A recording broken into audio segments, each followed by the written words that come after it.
laning phase? I think I remember. It happened early on in the tournament, right? It was, I think, upper... it was in the upper bracket, right? I think it was the first round, maybe? Something like that. I think they might have played Complexity. Was that it? They did. I got text evidence. I'll pull it up on screen later. Kyle is showing me his WhatsApp conversation with SUMAIL. He's got nightmares. All I saw was nightmares. Now that I've retired, he can come out and look to dominate. But this will be tough. Brame has looked good. Yeah, they came out of the lower division, but they've been working hard. They've been boot camping, and they looked really good against Tundra in their opening match of the season. Yeah, speaking of which, SUMAIL, the last time he played was obviously on that Just Error team. That team did not do so well. In fact, their final match was against Yellow Submarine, which they lost. But the two best ones before that was a win against Alliance and a win against Tundra. Yeah, those teams are certainly no slouches. No. But we'll see. The thing I like about Liquid's lineup is that they left the Phoenix and got the Lina early. I think this is probably the go-to counter because it's arguably the best egg hitter just because the range is so much. It's not much higher than a Snapfire, but it's definitely noticeable. And I think it was, I was talking to my brother about this. This 4-position Lina is definitely back because you just output so much pressure into this off lane. So when it comes to Phoenix egg counters from the 4-position, Lina, Snapfire, what about Mirana? Where do you rate those three? You had to give them a number. I think Lina is certainly number one, especially after the changes to Fiery Soul, because even as a support now, it's much easier to keep those stacks going. But man, what a blast from a pass watching this mid lane. Leshrac versus TA. We have not seen that in some time. TA considered a dead hero by many people, but it's been getting a lot of play in China. So I think that, especially after the dominance at the major, more people are looking to that region for draft and hero meta inspiration. And it does seem to be peaking back bit by bit. I think we've seen it at least once in the Eastern European division. Not sure if we've seen it in the Western European division just yet, but why is it back? What made it bad before? Well, you certainly can't dominate the lane nearly as hard now that refraction damage doesn't work on denies. Okay. I think more emphasis on ancient stacks and ancient farming this patch has pushed it up, but it's Roche. Like, TA's still good for the same reasons she's always been good. It's a heavy minus armor, a Roche taker, tower hitter, real high tempo. Just kind of disappears. Pulls it back. Spartan is still not level 2. He's going to throw out the last fire spirits, but the damage is done. Koifa picks up the first blood. And we may not have really talked about him too much, but his appearance in the off lane. Koifa has primarily been a mid laner for most of his career, though he has played off lane every once in a while, and obviously Liquid especially like to move people around and shuffle them about. He's I think in at least the honeymoon period, mids going off lane is kind of spooky just because their laning phase is typically much better than carries. Like there's a, if you watch streams even of mid players and compare their laning to carries, like I was watching BSJ stream earlier as an example. He's missing CS under tower. You don't see this from a mid player like Koifa. They know that That's tower true. like the back of their hand. That's true. I think it's a little unfair to compare them to BSJ, but it's fair similar enough. MMR. Skylark is going to be doing a little bit of pulling shenanigans here to try and make this lane work, because it does seem like the 5-position bend that, speaking of BSJ, I know he loved this pick quite a lot, is being rather effective at being super disruptive to both the Earth Spirit and Centaur. Yeah, Mickey is pretty much free farming, and now, they might go for a kill. You're going to try again here. No dive available. Taiga is going to keep running at him. No, he decides against it. He maybe could have tried for another LSA, but the Morphling represents too much of a threat. Snowman, the dagger will finish him off. Mickey, not only is he free farming, but now he's picked up a kill as well. Yeah, Liquid winning all 3 lanes right now. Mid is also a straight-up disaster for Wish. He's forced to go farm his camp because SUMAIL's doing a great job keeping hill control. The CS is a bit deceiving because he just picked up like 9 neutrals on the easy camp. Oh no, that's enough. The skewer, he did not expect that shockwave into LSA. Definitely. He skipped in power too, which I imagine he would notice because it hasn't been cast yet. But that's a real cool decision by Koifa. That's a lot of magical burst combined with Alina.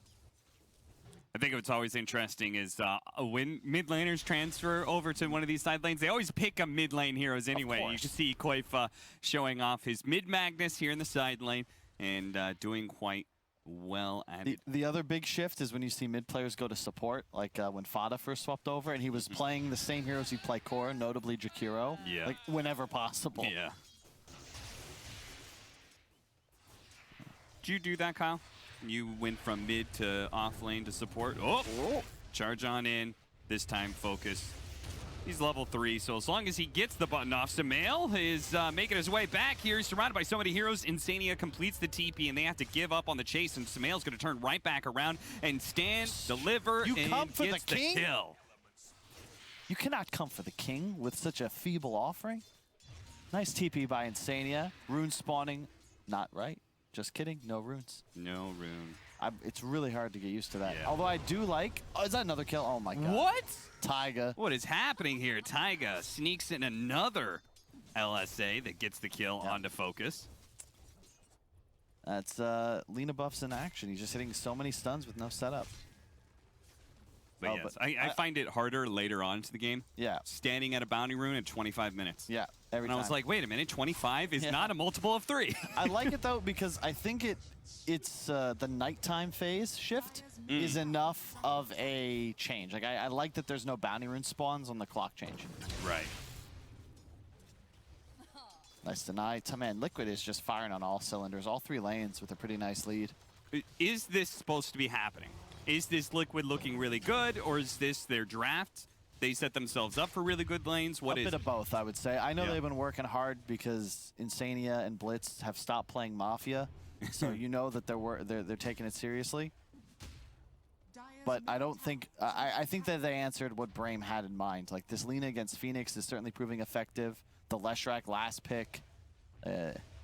Up top, I would think that the Centaur would be doing better, but that's the power of the Abaddon 5. You just give the level advantage, stack camps. Yeah. An Insania special. And Brame having a rough time. They went and started this season really well by being able to get that 2-0 against Tundra. And potentially set themselves up to be one of the teams that does stay in the upper division. But in order to really make sure of that, they've got to take down another win against one of the bigger teams, and Liquid would certainly be potentially their best target to aim at, right? Just because new player, stand-in of all things, you're hoping that they're a bit off their game, that they're not the same Liquid that sometimes shows up and does really well. You would think Liquid is just probably the definition of inconsistent. Sometimes they look so good, you're like, damn, this team is going to win a major sometime soon. And other times, you're like, why are you giggling? I know Blitz is listening to the cast right now, and I know he hates you. Oh. he loathes people calling Liquid inconsistent, but I'm not going to disagree with you on performance. We will. I mean, we'll take feedback. You can shoot us a mail. Yeah, maybe we could show a William Lee tweet maybe later on in the show. Hey, well, shout out to the Liquid, the group, and especially the Liquid chef. You're the real MVP. You should ask for a raise and shout out, because I'm jelly because they all get to watch in their big room, like the TV screen. Yeah. I used to have one of those. Big difference between giant org like Liquid and Brame, but at least Brame has a boot camp going on. It's true. Yes, Kyle? Nothing. I just, if only they had a chef. That's really what's missing. Okay. Oh, nice rollout. And this is where the game slows down for Liquid, but they got to be content with this. Bear in mind, this is, I mean, he might have skipped in power to start the laning phase, but this is Mag PA. Like, this is unbelievably strong at scaling. They've got tons of stun lock on top of it. I love playing Mag with Lina because a 2-man RP, you get a double RP off of it because the Lina stun's always going to land. And Brame really need more momentum. Their TA specifically has got to come online quick. They need that mid tower. They need Roche. I like what Wish has planned. It looks like he's going to be rushing the Blink Dagger, but I don't agree with 3 points Psyblade if that's the route. I think that the Blink build's most effective with Max Meld at that same timing. Would you say that Insania kicked up, couldn't quite put him on top of the cliff there, but he's still going to be run down. Insania probably thinking, worth it. 3 heroes here. I still got the last hit on the ward. for 135 gold, and Mickey now knows that he should probably play a bit safe. Would you say a lineup like Brame's, the fact that they've got like 2 cores, this Morphling and Templar Assassin, that it is important for lanes to go well, right? Because both of your cores can't default to jungle. I mean, look at the issue is that Morph has just thoroughly been dumpstered, and really more than the TA, that's your win condition, especially with an Earth Spirit. We've seen teams in Asia first to Morph ES for this reason, for the double Spirit roll-in and just an unbelievable amount of stun lock potential. Nice play from SUMAIL, just backed up by Insania on a bad and easy pressure on the tier 1. Does a hefty amount of damage. They're getting bottom for free as this occurs. This is the trouble when you lose one lane so hard. The entire rest of the game, your whole squad has to play catch up, and they bleed out advantage in the lane that is now abandoned. Because it's not just the Koifa Mag free farming. Taiga's also free to stack, to farm. He has TP ready if they try to dive top. So it does mean that Brame is going to have a lot of pressure on, I think, this man right here, Skylark, the lane that did go well. And he is also the playmaker. Our TA still needs that blink dagger, as you were talking about. Skylark's got to be able to exert some pressure somewhere on the map. Yeah, the trouble is you saw Purge give that breakdown of why minus armor is less effective against Vanguard, but that's for the early phase of the game. This Deso timing is going to be very quick, and it actually works against you that you have this Vanguard instead of plus armor once PA is minus takes you to negatives, which it will do once he hits that talent. Silence going off, immediately removed by the Aphotic Shields, and we're getting a good old classic 3-on-3 mid lane. Both teams posturing to try and take the mid tower. That is not going to be enough, and now Spartan just goes ahead, goes for the dive, the jump in. Liquid turning around to go for the kill onto the egg, and they will manage to do so, but they lost Taiga in the process. 1-for-1 exchange with a Stampede going off, getting Wish out of that stun, but unfortunately for Stominen, Mickey shows up, a 4th member into this. Skylark's got to get out of here. He's in trouble. 1 for 2, maybe even a 3rd, but Skylark proves to be a bit too tanky for the— oh, Koifa missing the RP. Wish barely managing to blink away just in time. 2 near-death experiences there for Wish, but he survives through them both. That was wild. Yeah, that would have been a huge kill. You saw Liquid, Koifa called out that he had the RP, but the blink away just in time. They repositioned to the river, expecting the skewer down. That would have been 100% an execution of the TA, but he actually saves his Centaur too by juking that, because they could have also continued. I believe SUMAIL was in Yul's range, would have been able to follow up with the stun quite easily. But alas, I think if the Phoenix Egg maybe let the dive swing you back just a little bit, if you get that egg off, I think that's a much more decisive fight win. And here's the TA strength, just farming the Ancients. Done very well for himself. The only camp stacked being by him. And he's managed to claw himself to the top of the net worth chart by quite a hefty amount. Skylark, though, 2nd in net worth for Brame, is going for a desperate TPL, but it will not be successful. That was all Fairy's Trinket right there. That little bit of extra damage thanks to the spell damage and mana cost reduction. Absolutely broken tier 1 item, especially on a hero like Leshrac. Plus the 100 health, because why not? Yeah. You'd probably still have it equipped, but take the health anyway. 3d8, a 3,000 net worth lead for Team Liquid right now, and feeling good? Feeling good, and not too much pressure, would you say, on them?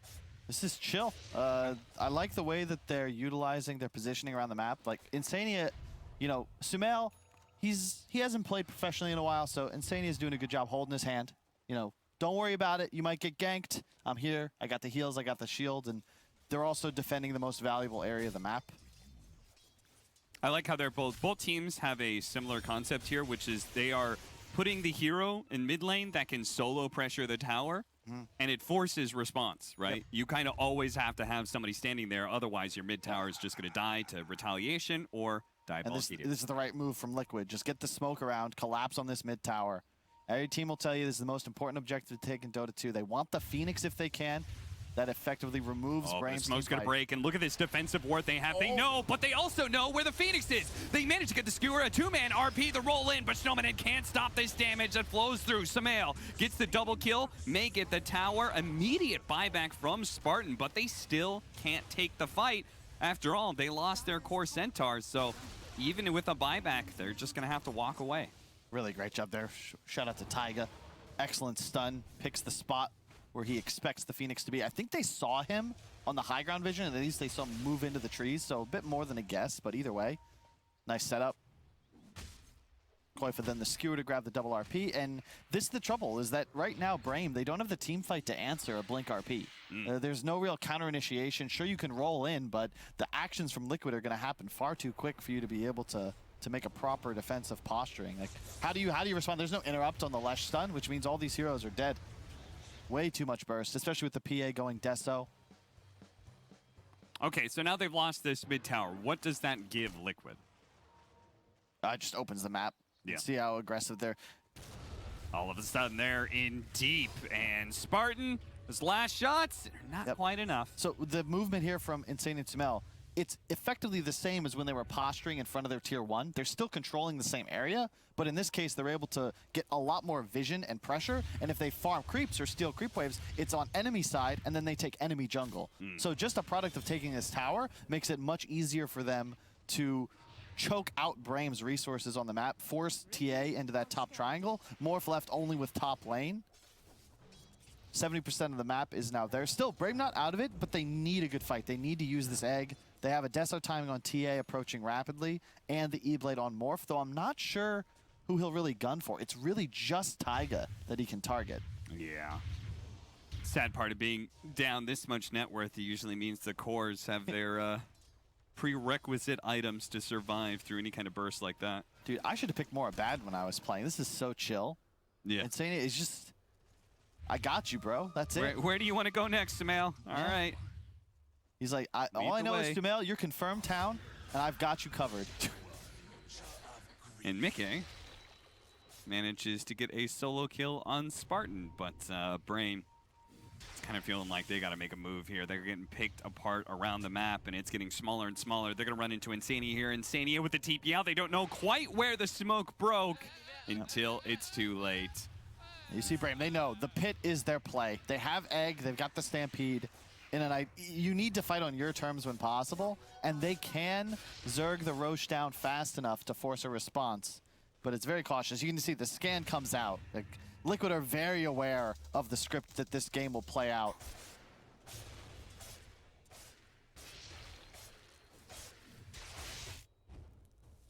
Nobody being in there for now. Stack by Taiga as the 17 minute mark. We have the second round of neutral items available. God, there's so many. I was like, are you saying ruins? That's not divisible by 3. Yeah, no, there's other things to worry about. I was watching old VODs the other day. It is insane how much simpler the game was. Yeah. Like all of neutral items, talents, map changes, all of it didn't used to be. And one thing that actually made the game somewhat simpler in a very small way was stats being taken away. But now that's another option you can have. Why not? Skylark, he may be tanky. Can he survive through all of this one? The Stampede, they're trying to burn out with a little bit of Sunray to help him, and he's just barely getting away out. He's good. Koifa, the shot coming in from him with the mid-scoil helps protect him. Brame, explosion from the egg, and that's going to be a big one, but her RP goes out from Koifa. A 3-man dude with a 2-man kill from Taiga. Wish turns around and delivers some damage on his SUMAIL. It's just enough to be able to get the kill. Stromanen gets out with his life, but Liquid claimed the fight around Roshan, and there's a double damage sitting there for Mickey to do Roshan. That was so sick from Koifa. Barely escapes, comes back in, 3-man RP. Love the confidence as well from SUMAIL. He's low. You're going to watch him posture so that he's in a position, always at the front of the team fight, trusting in Insania to keep him alive, and that 3-man stun is what actually confirms those kills. Don't have time back into it though. Snowman, he tried to go for a cheeky Aegis steal. Sadly, his timing was a bit off, and as a result, 4-15 now, 7,000 net worth lead for Liquid, and now an Aegis on Mickey. Oh my God. So the DD helps, but Yeah. that's minus armor against a hero that only has the 10 armor. He even has a casual Ring of Protection. The trouble is, like, Vanguard, yeah, it blocks 70 damage, but that becomes less and less impactful when PA crits start getting into the 4 digits. Yeah. Now they're taking their ancient stack. Like, this is the nightmare for Brame. They don't get the Aegis. And now Liquid can operate with that kind of confidence and play inside your triangle. Now you've got a TA and Morphling who don't have simple, good areas to farm. As you can see, them scrambling around here. Liquid making a push forward with that Aegis. They're going to roll in. They go to the back line. They immediately execute Taiga and might be able to catch Koifa as well. No, they decide he's a bit too tanky. They want to get away from Mickey here if possible. Showman, he's going to be the victim. Mickey's assault in the back line, though. They manage to catch SUMAIL. SUMAIL moves forward, and Skylark immediately catches him out. A buyback coming in from Stoneman. They see this and say, Liquid only have 3 here. Even if it's an Aegis, maybe we can still do something. But apparently the rest of the team disagrees, though, with Stoneman's assessment. That's the second support buyback for a fight. Like, Brame's just a little too itchy on the trigger. I understand why you want to get back into the fight, but there's no mid tower. There's nowhere for you to go. And without an Earth Spirit, no Stampede, Brame legitimately have no catch. So Liquid can pretty easily just disengage. There's nobody forcing them to stay in melee range. To be fair, which would you rather have, though? A person who is a little bit too eager to use their buybacks? You got to buy back. Yeah. You know, it's better to err on the side of buying back than not doing so. Fair. Even to go to, like, the one game OG lost to TI9, you know, Ana, my bad, because he just didn't buy back on Spectre. Yeah. They throned him. Like, oops. Well, wish he needs that item real badly, the BKB. So it's a good thing they got a little skirmish that sort of went their way. Found themselves a bit of map to farm on. Yeah, the curious thing is this TA pick, because I don't really consider it a counter to the PA. You need an MKB, but the trouble is, as a Templar Assassin, you need Blink Deso BKB as core items every game. You can make an argument skipping Blink for like a Dragon Lance. I've seen that used in China a couple times, but it's just a weird selection. And when you fall behind, the game gets real difficult because Liquid feel no pressure and are just eating your map. And they're, like, he's alone. Mickey's just walking in, scaring everyone, killing a Phoenix. Yeah, and he's still got 2 minutes left with the Aegis, so he can keep doing that. With pretty much no recompense from Brame. Satanic next for him, so even as his Aegis goes down, he'll still have that form of a second life. I wonder how good this Leshrac shard is. 3 stun, not 2 extra, 3 extra stunts. So you just stun on top of the PA and chill. I asked actually SUMAIL about both those things. And I believe he said Aghanim Scepter as well. He said the Aghanim Scepter was garbage. Yes. And I think maybe it wasn't him, but somebody said the shard is good. It just requires you to either have a lot of stuns or be defending high ground. Right? Once you're able to, if you defend high ground with that shard, really nice. Dominant. Oh no, the Yules is here. He may have silenced up SUMAIL, but it's only a bit of a timeout before his death inevitably comes. And then there's just a PA pushing mid with a incredibly strong offensive threat in the RP, and then Insania still just holding his core's hands, hanging out. Going for his very own Melk award. Needs to up those death counts, though. Yeah.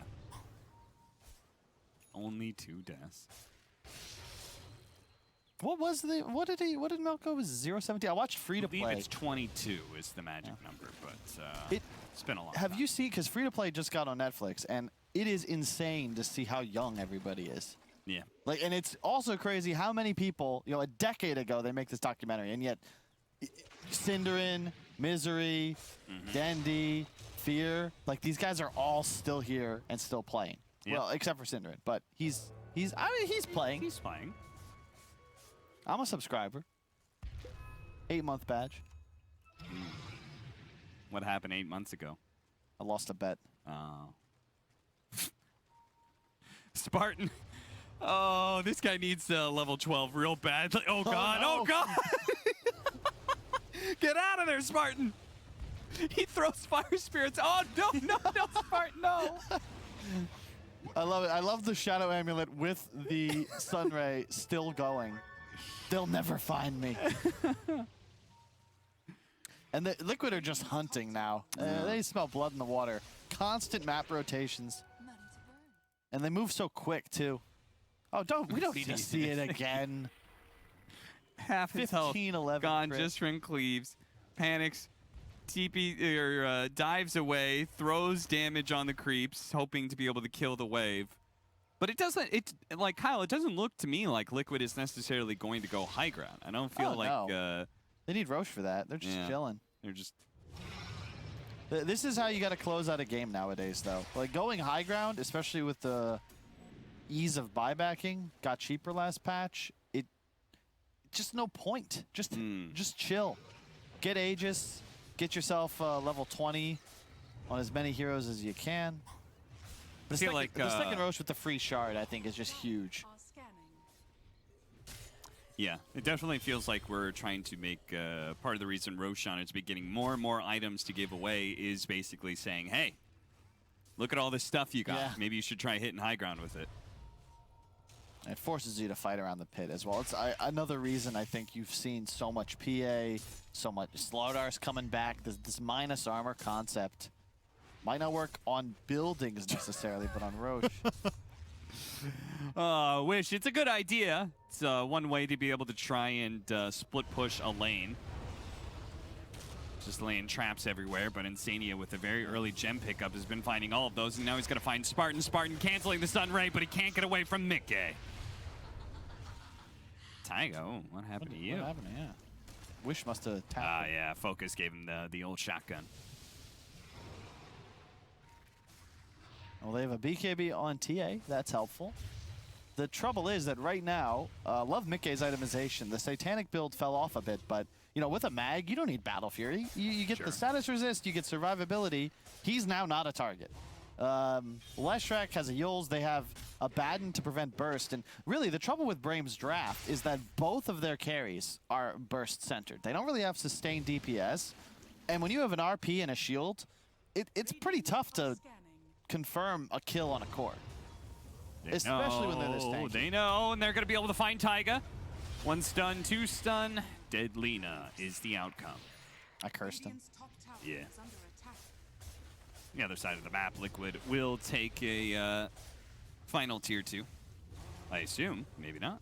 Maybe they're a little scared. Playing it safe. SUMAIL's coming into the top wave, though, so they're probably just going to wait for him. You don't want to be too aggressive. Roshan is spawning in 5 seconds, so a throw here would be catastrophic. Yeah, good opportunity for Brame to be able to take this game back. You got to take some risks here, and maybe it's a good opportunity for them to 5-man just kind of run at Liquid and see what happens. Wish is very low on mana, though. He's got to be cautious here. Yeah. He's got enough for a refraction, not even a meld. He has the shard.